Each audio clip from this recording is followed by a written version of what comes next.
Right, trees. I'm going to be using the mixed seafoam from WW Scenics. Just to reiterate, I am not sponsored by them. I get no free products from them. I just think that they are a good quality product at a good value. They're certainly cheaper than buying. I can't remember who used to buy it. Who I bought my last one from. I think it might have been a Woodland Scenics version. I possibly got it through Gauge Master. But this stuff, I definitely think is as good. It's the same product. It's basically a seafoam plant, dried plant, and it's from WW Scenics, and it's a UK company, and it's at a good price point, I believe. If you've not played with seafoam before, it is a bit of fun. It's a little bit involved, but I think that actually you can get some really nice results once I've got the box open. Now, you'll see these little black dots, they're the seeds. I have managed in the past to actually grow from these, but before they reached full growth, they died off. I think you need to sort of pay a bit of attention to them, and I'm not particularly green-fingered. They come quite tightly packed up. I tend to find that a container like the one I've got on here is quite handy. All right, some of them have more useful structures than others. We're going to be pulling them apart, combine them. Some people do. That's quite a big one, isn't it? Eee, look at that. Some people do a lot of mucking about with these. They soak them. Some of them take them in. I can't remember what it's called. And then they kind of to try and straighten them up, and they hang them, and they put weights on things to try and straighten the trees up. I'm not going to bother so much with that. I'm just going to basically cut these up a little bit and have a little play around. They do need a little bit of eking out. Other things you need to do with them once you've got them. Now, fortunately, I'm not going to be putting a tree that big in, so I'm going to be playing around with this. You've got to think of these as not as a fully formed tree, but as a basis of as a material. They do tend to have these leaves which need plucking out. Okay, so there is a little bit of fanning about. So you've got to pluck these little leaves out. I don't worry about shaking the seeds off. I think when they're all painted up, they look fine. There's a lot of work involved in this. I'll probably be cutting backwards and forwards, showing you what I'm doing. It's quite labour intensive, so you might have to excuse if I don't video every single thing that I do, because I've got a lot to make. Okay, so first of all, go through them and pluck out the various leaves. Now, some people have left them on, and once they're covered in, depending on how much foliage you're putting on these things, they can get covered up quite nicely, but I think it's a good starting point to actually remove all those weird sort of dried up leaves. Okay, so that's stage one. Right, so what we've done, so we've stripped them down, and we've made these nice little shapes. Now, don't worry about that. Some of them look a little bit spiky compared to real trees, because once we are going to trim them a little bit, and once we put a lot of them together, you then start getting it a bit more of a bunch effect out of them. So this one's been stripped down. Next job is we're going to give it, I've got some TS5 olive drab, and we're going to have a little bit of I should hold some tweezers, shouldn't I? I'm just going to do a little whiff of brown. I know I had to go, that's the green, that's the olive drab. A little bit of brown underneath. Okay, this one is nature brown, and then a little bit of olive drab green going down into it. Put that to one side. Let that dry. So we're doing a batch of them.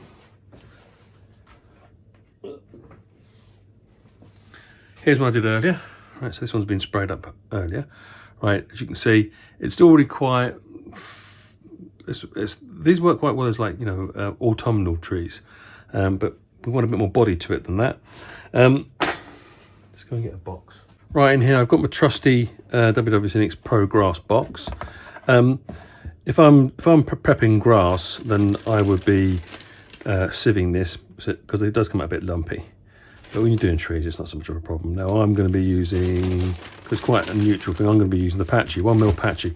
I think 1mm works quite well. Longer, I've seen people make trees with a lot of longer grass, and it just looks a bit like there's grass on a tree. So, but all I really want this 1mm patch is to give it a bit more body, all right? So I'm gonna give it a little light whiff over with some static grass layering spray. Right. There are other things, there are other products you could use. It's what I've got to hand. So I've whiffed it, and I whiff it going down from the top, okay? I'm then gonna hold this. At this point, you can actually use your fingers to wipe off any adhesive that's on that stem. Put it in the clumper, turn it on, and fire it over in grass. Turn it off. Okay, got to shake a fair amount of this off. Boom, boom, boom. It's at this point that I tend to get like one of these makeup brushes, and you go in there and just have a go at some of the bigger branches, just to get off, because there's always, I don't bother about it in the middle, but down here, just brush off some of that static grass. Give it a shake. So it's got a bit of a layer of, I think of them as fine twigs. All right, shove that right out of the way. Come in down here, get yourself a tray of blended, I can't remember what this one was. This is Woodland Scenics blended turf, but any of the brands blended turf. I tend to mix them around, so I've got a bit of dark, got a bit of light. I'm going to go on again with a bit more of this spray, but I'm going to spray from above. Just a couple of little light squirts, and then I'm going to probably sprinkle the darker stuff down the lower end, and a little bit of the lighter stuff on the top. Make sure it's blending in a little bit.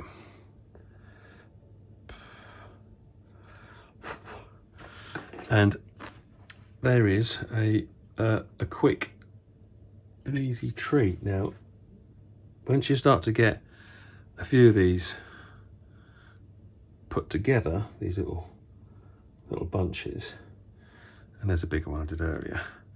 But once you start actually putting them together, now sometimes what I'll do is I'll probably do like 2 or 3 of these, and I'll super glue these trunks together, and then I'll do a little bit of model making on the trunk and paint it brown, and then it goes into the ground, and then you start getting a bit more of a bushy tree. So I'll be looking at which side sticks out the most, and yeah, definitely I'll need another one coming out of here, and then you have a slightly more bushy tree. I've got a lot to do. I'm not going to video anymore. I'm just going to crack on with these. Okay, so first batch. Boom, boom, boom. Gonna spray them in scenic cement outside.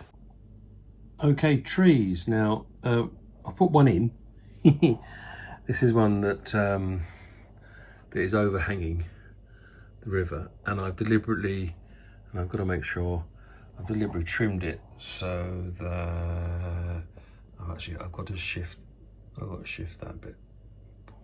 The idea is that it's trimmed to the edge of the board. What I'll probably do is I'll probably fix that with some, I'll drip some scenic cement onto that to make it hard so it doesn't go anywhere once it's all done off. But I've got to do a little bit of mucking about down the bottom. Right, but how am I going to put all of these trees that I've made in to this area here? Well, it's going to need a little bit of planning. So, with the aid of a board and something to make holes in, like that, what I'm going to do is I'm going to work out where I want something on here. I'm going to make a hole for it, and then I'm going to stick crinkle, crinkle, a matchstick in where that position is. Okay, This matchstick will be numbered. So first one will be number 1, and I'll write number 1 by the board, and I'll put that tree in that hole. And I'll do all this, so this is all covered in matchsticks, and I've worked out what I want to do, and then I'll start gluing from the hardest thing to access, which will probably be the ones in the middle, and work my way out, swapping them from here to there. So that's kind of the plan. We'll do it with a bit of overhead video. This might take some time.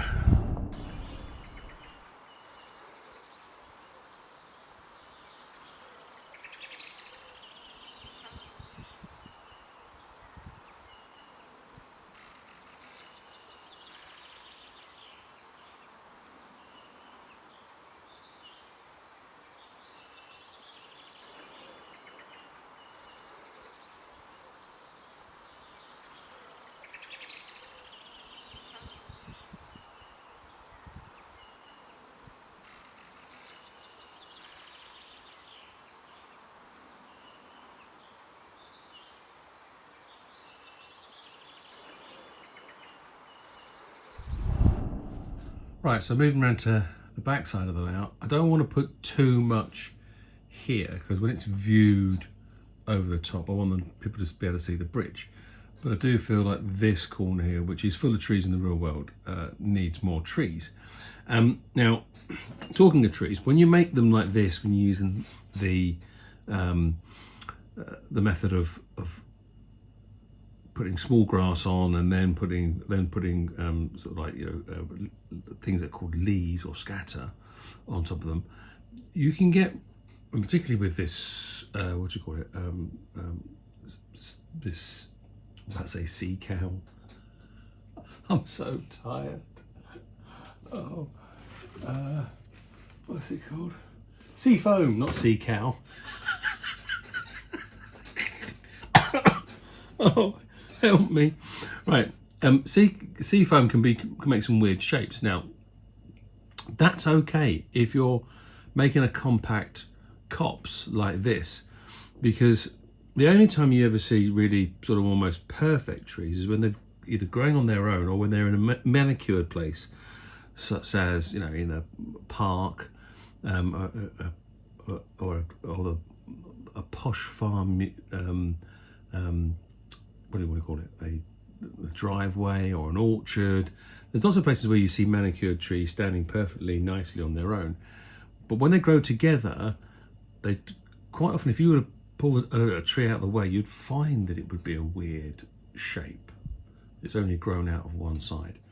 And also you'll regularly see trees that aren't just one nice oak sticking out, although I've got a nice trunk coming there. You get lots of them that are multiples, like the one over there, which leads itself to be quite handy to put things together. So I've decided I'm going to put these two together to make quite a nice shape, and they'll be tucked into there. But before I put that one in, I want to fill this void. I'm in still two minds about whether or not this should be shot from this side, where you can see me drilling a hole, or from above. You'll find out in the edit.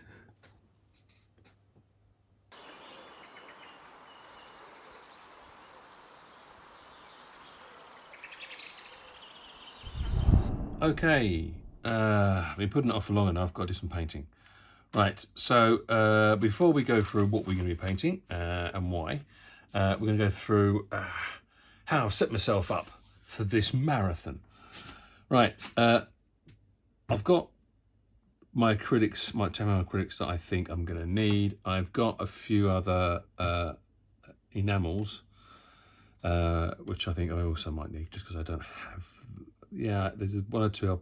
I prefer the red pigment than to that red. It's different, and that blue's for the Land Rover, because I don't have the Tamiya blue's a bit too bright.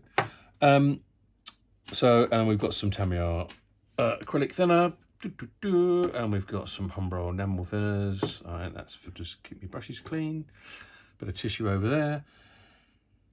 People have asked me about my glasses. Well, you'll see me with two pairs of glasses. Now, these are my normal readers, but they are not readers, my normal varifocals. So when I look across the room, that bit there helps me.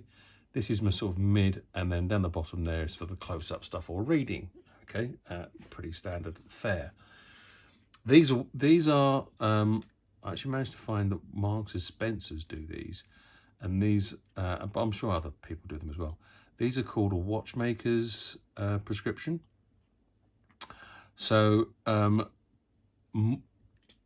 pretty much all of this here is super close up, and then the top bit is more like a mid zone. So there's no distance. So if someone comes in the door over there, they're a bit of a fuzz.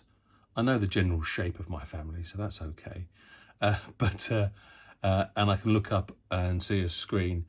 I need that bit there so that I can look up and find tools, right? But I need all of this so that I can focus on what I'm doing really close, all right? Because I'm long-sighted. Right, so that's why I swap glasses every now and then.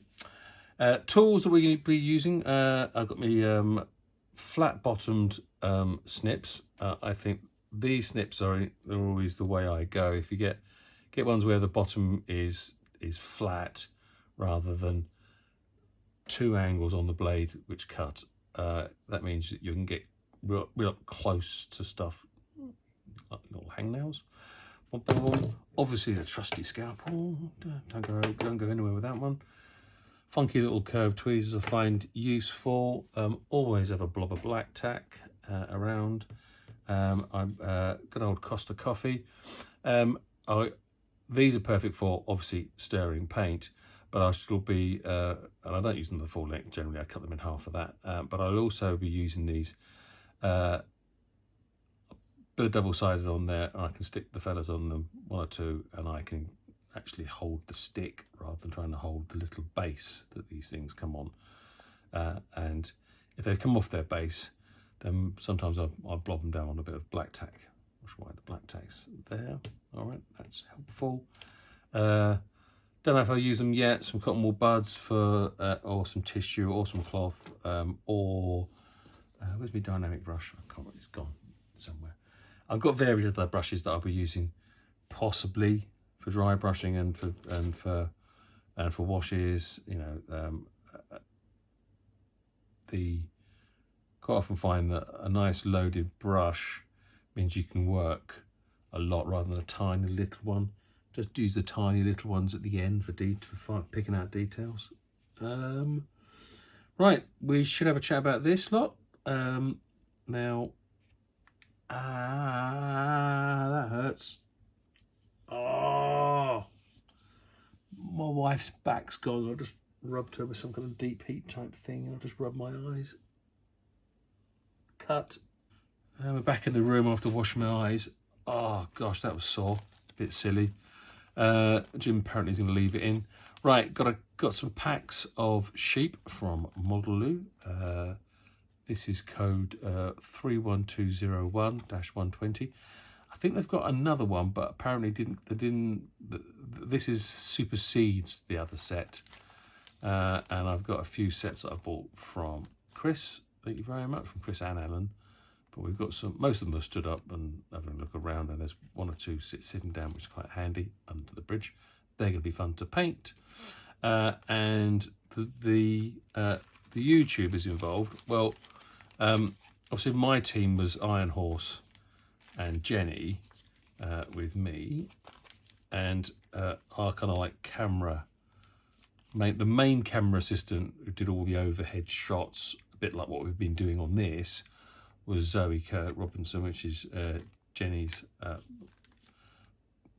wife, partner, whatever the term is. Yeah, wife, I think they're married, yeah. And then Tom Marshall, who's kind of like scratching his head a little bit, and I've got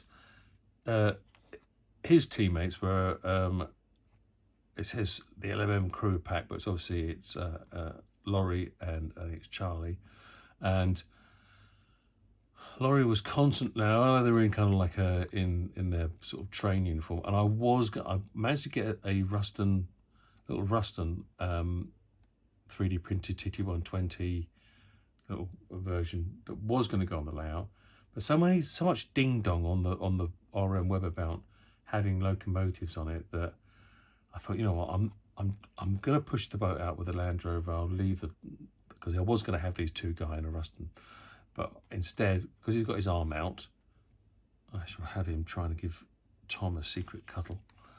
And Charlie, he's having a cup of tea. He might be leaning on the Land Rover. I was going to, if he wasn't leaning and having a cup of tea, I was going to have him stood surrounded by sheep, because there was a question about whether or not Charlie actually knew what sheep were. Zoe and Jenny, with their cameras and stuff, will be doing a little bit to camera. Me and Iron Horse, me and Craig will just be sort of probably thinking about maybe playing poo sticks on that little bridge.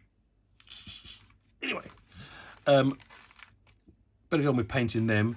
In between painting, I've got to do a little bit of reworking on this series 3. I need to bring the front grille out, so it's got like the stage 3 radiator pushed out the front for the V8, and I'm going to take the, I don't think they call them a Safari, but I think they're like they're a sun shield. I think the idea, and there's a gap between that and the ribs. Mine's got the ribs. A Defender doesn't have ribs along the top. That's why mine's not a Defender. Now I quite fancy buying one of these and putting it on Vera, but I can't afford it. I've got too many trains to buy. So I'm going to be taking this off, sanding that back, and putting some new strips on the top to make it into more of a Vera-esque. I don't have split windows on Vera, so I've got to do something with those, I think. Or maybe, if I'm running out of time, I won't bother. But there's a bit of me that really wants to. Right. A lot of this will be speeded up. I'm not the greatest detail painter. My eyesight fell off a cliff 15 years ago. I'll just be doing the best I can. This may well be this kind of icing on the cake. Will make the point of what I'm doing, but it might let the model down. And if that's the case, no one died. Never mind. It's all part of the fun. But without it, it's just a nice piece of landscape. What I want it to do is actually have a little story, and that's about, you know, the TMC YouTube challenge revisited. Right, better shut up and get on, I suppose. So let's get all these out. Oh, one last important thing. You see the iPads there? I've got some Charlie Chadwick. His latest one is queued up, ready to go. I got a bit of just to liven things up a little bit. I got a bit Craig moaning about the price of coaches, and then I think I'm going to be catching up with a little bit of Rob from the Kiln Yard, and a little bit because he's in NG7, and I'll be having a look at what Hilton's doing down in South Africa on his Scottish layout, which really, and if Hilton's ever watching this, Hilton, you've done a fantastic job on your Scottish Highlands. I think it's close to finished. I think you need to start thinking about how you're going to rip all that track out, put some 120 track down, go buy yourself a big logo class 37. Yeah, that's what Hilton needs to be thinking about. Anyway, let's crack on.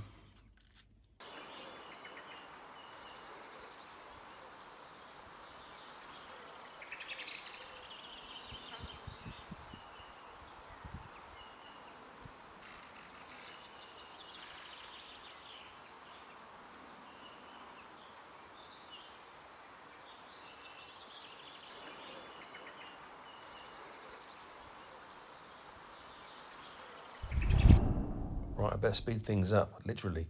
Here's the figures and the sheep with base colours. Then I do a little bit of washing, and then let's stick the sheep in the road, and let's start sticking the gang. There's Zoe and Jenny doing some content, and then Charlie, me, and Craig playing poo sticks, and then there's the bromance of Laurie and Tom. Now on to the Land Rover. Chopped off the nose of an old one and mucked about, and now I'm happy with the base colours. I've got to gloss the windows, finish the painting, did a bit of detailing and then here's the final shot of them all. Right, road markings. Now, I'm going to do it this way because Jimmy seems to think that this is a more efficient way of doing it, because it's going to take me too long to fan about doing it on the model, and I've got to do a whole load of road markings on the model. So I'm going to do a bit on one of my sample pieces. This is one where I was trying to do the stone edging, but I didn't really like it. So that's why this hasn't, and also it's so time consuming. But it does have the same textured surface, right? However smooth it is. And there are issues trying to put road markings on things like this. I've seen people trying to hand paint them, and the paint goes everywhere. And so how's Peachy gonna make nice tiny road markings? Well, I'm gonna show you how we used to make road markings 1,000 years ago, when architectural model makers used to make models and not work on a computer screen. God, I sound so old. Right, so, oh God, I need some masking tape. That one's run out. So we're going to mask this up. I'm just doing a quick mask using some standard masking tape. All right. I know they wouldn't be this close together on the main road. I'm making mine about 1 millimetre wide.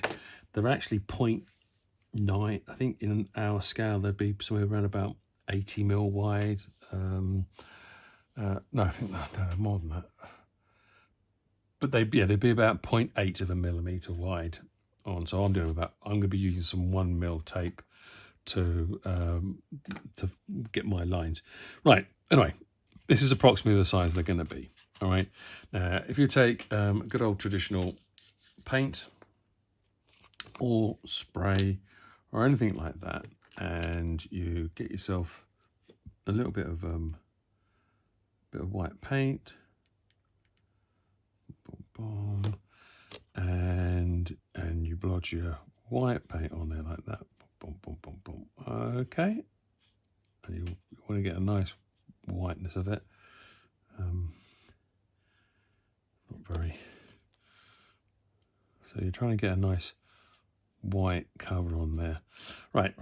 So you've painted some white paint on there, all right, and that's what you're thinking. Oh, that's great, that's happy, right?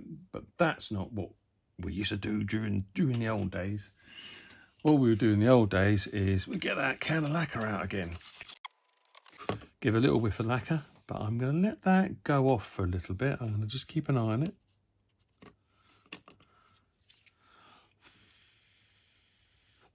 Just want to make sure it's not too runny. Then I'm going to get myself some. This is the one from DCC Concepts and Pure White. You can use chalk. Well, in fact, we used to use chalk. Just put a little bit of a sprinkling. The other brush I was using was dropping it off quite nicely.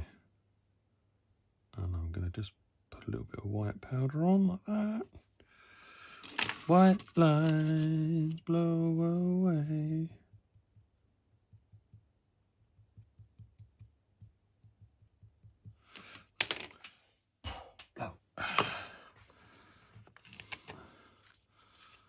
And then, hopefully, this is in camera.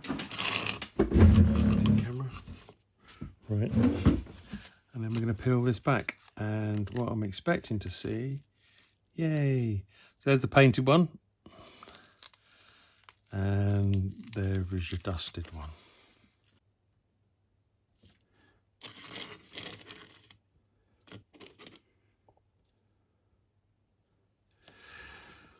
That one, obviously, is nice and neat and tidy.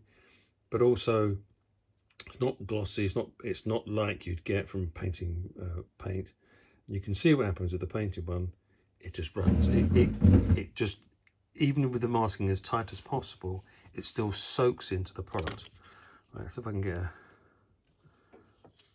highlight on it, if we can.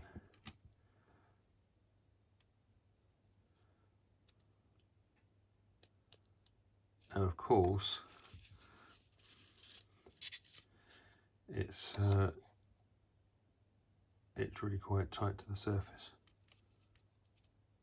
Now, if you like, because you could probably rub that away, give it another quick. Where are we? Another quick whiff over with a little bit of lacquer just to secure it in place. All right. Hopefully that's enough.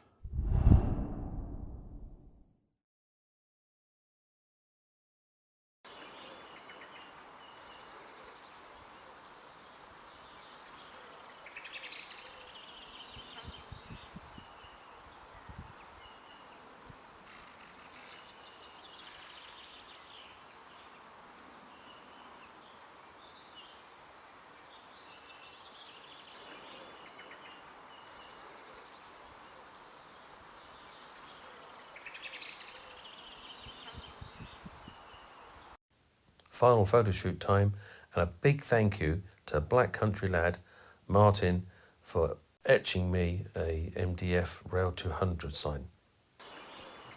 And another big thank you to Andrew, friend of the family, who's an amateur keen photographer, who took this fantastic shot of Ella Beck for me. Cheers, mate.